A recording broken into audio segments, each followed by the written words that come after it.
Hello everybody, Gregor Hawk here. In tonight's video I'm going to cover another 5 things that you might want to think about while you're doing your Pell training. This is a continuation of my part 1, so this is part 2. Yay!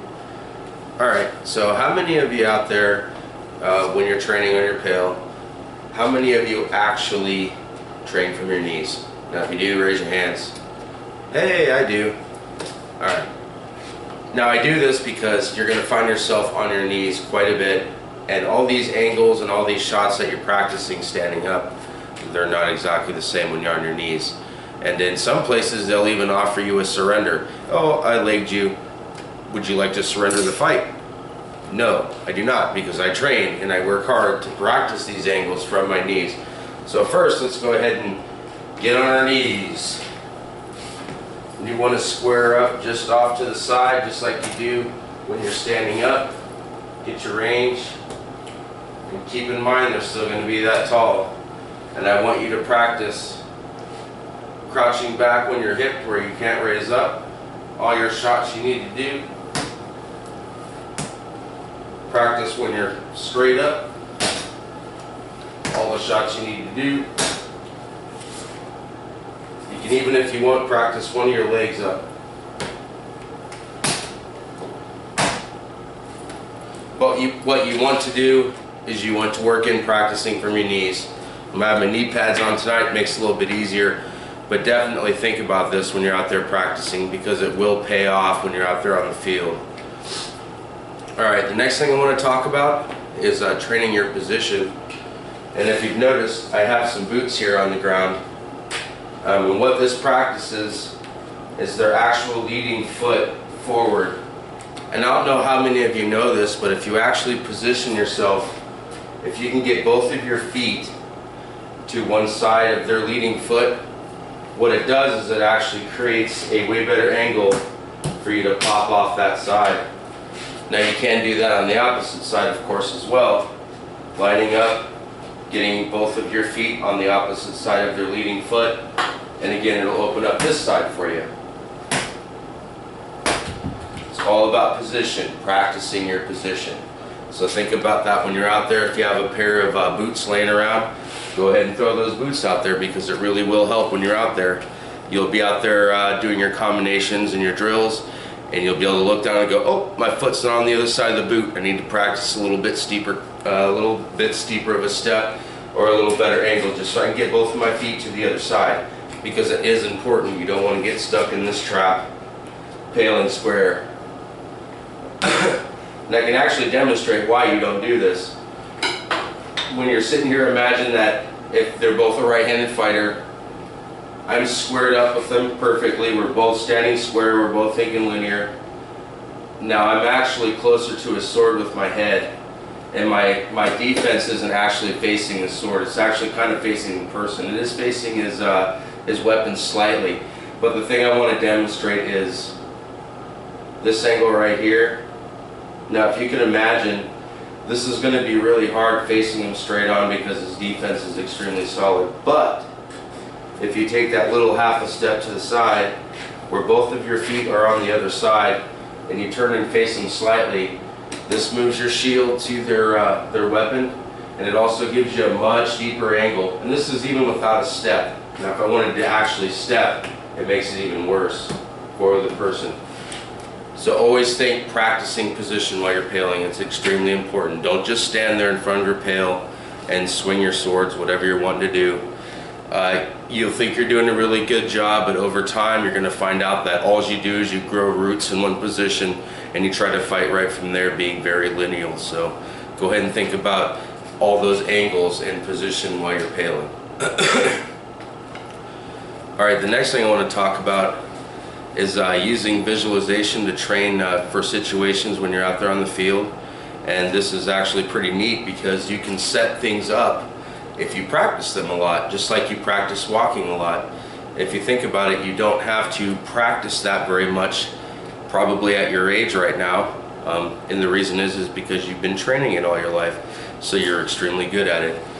Now if you can translate that to practicing situations where you're coming up with 2-3 shot combos that have 2 and 3 steps maybe mixed in there, and you can think of all the possible variations of things that you can do to your opponent and what your opponents can do to you. You can actually train for certain situations and try to set those up out there on the field, and that's really neat. When you get your shots down and you practice on the pail, you don't have to worry about thinking about any of that when you're out there. Your onboard targeting computer is just out there thinking about the opportunities that it can create, and when you practice these through visualization, it really does make a difference on the field. So I'm going to show you a little bit of what I've been practicing on. It's going to be short and sweet, but the one combination I've been working on deals with lining up on their opposing foot just like this, my ultimate guard, power to the head, step to the side, ultimate stance, cut across, and then a retreat cut. So I've been working on that a little bit. That's one of the situations that I'm working on. And I think you can create tons and tons more of situations, and the more you practice them individually, the better you're going to get and the easier they're going to be to set up when you're out there. So go ahead and think about that a little bit. Now, another thing I like to talk about is training with both hands. Right now I have my shield on, but when you're out there practicing, you're paling, you really do need to think about training with your offhand. And this also goes with the training from your knees philosophy. Likely when you go out there, when you're fighting, you're going to get laid. So why not practice for situations while you're on your knees? It really does make sense. Likely when you're out there, you're going to be fighting, you're going to get armed. It's going to happen. Do you really want to be that person that's out there that is really good with their primary, and then you have to switch over and it's like complete clown shoes? You just don't even know what to do, how to throw anything. You don't want to be that guy or gal out there. You really want to put in the time to train your drills, switch your hand, train your drills, switch your hand, train your drills. It's just like walking, it's just like breathing. The more you train it, the better you get, the easier it gets. So always train with both of your hands. Don't just limit yourself to one, your primary best hand, and your other one is just kind of there to be defense. And God forbid if you ever get armed in your entire career, because you'll likely lose the fight, especially if they're using their primary arm. So always think about training with both hands. Always think that. Now, the last thing we want to cover is how to reverse engineer shots. Now, this might be pretty handy for some of the new fighters that they don't really know how to properly throw a shot. And it might sound weird, but it is almost easier to learn it backwards sometimes. And just to go ahead and return that shot right back into your ready position, instead of thinking how to do it this way, it's actually kind of a lot better to bring it back into your guard and easier to do it that way. And I'm going to go ahead and demonstrate this on the pail here just a second. Now, how many of you have always wanted to throw an off body? You just kind of can't figure out how to do it. So what I'm going to do, and this is going to come down to foot position again, because you're always training your foot position. Pail work is always about position.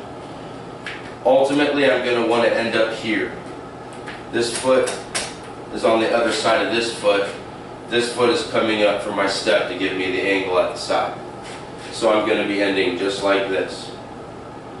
Now what I'm going to want to do is I'm just going to want to return this into my ready position and then go ahead and remove my foot backwards.